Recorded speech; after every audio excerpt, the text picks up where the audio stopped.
I know what's important to you by how you spend your money. Hey, I am Chuck the Bureaucrat, and I want to tell you a funny little thing about dating preferences and how decisions get made in the Pentagon.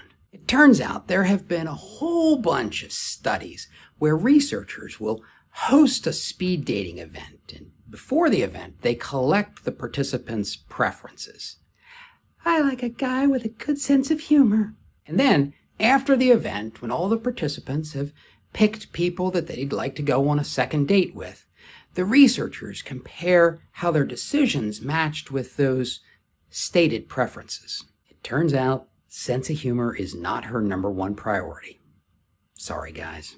This behavior is what the economists call revealed preference. That is, consumers' preferences, their priorities, are revealed by what they buy under different circumstances and budgets. And if income and prices vary enough, an observer can infer like a representative model of that consumer's preferences.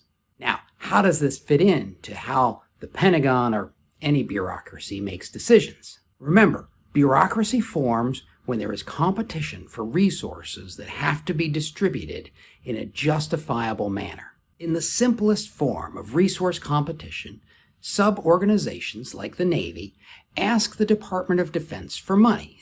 They say things like, "We need this money so that we can upgrade 7 ships." So DoD gives them the money and later comes back to see what they did with it. And turns out that the Navy didn't actually upgrade any ships. Instead, they took the money and they bought an 8th ship.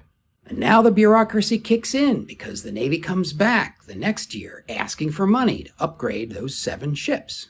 And DoD doesn't believe what the Navy says. In fact, DoD, who actually wants those 7 ships upgraded, starts to put controls in place to make sure that the money gets spent the way it's supposed to be spent. What complicates this whole process is that over time, the players change, and each of them have their own preferences. The admiral asking for the money, she might be new, and she might genuinely want to get those ships upgraded. But the person who receives the money might think it's more important to buy a new ship to expand the fleet. Meanwhile, a political appointee in the Department of Defense is trying to rein in spending and control it, while a congressman who has a shipyard in his district just wants to get work for his constituents. It's times like these that the bureaucrat has to fall back on revealed preference.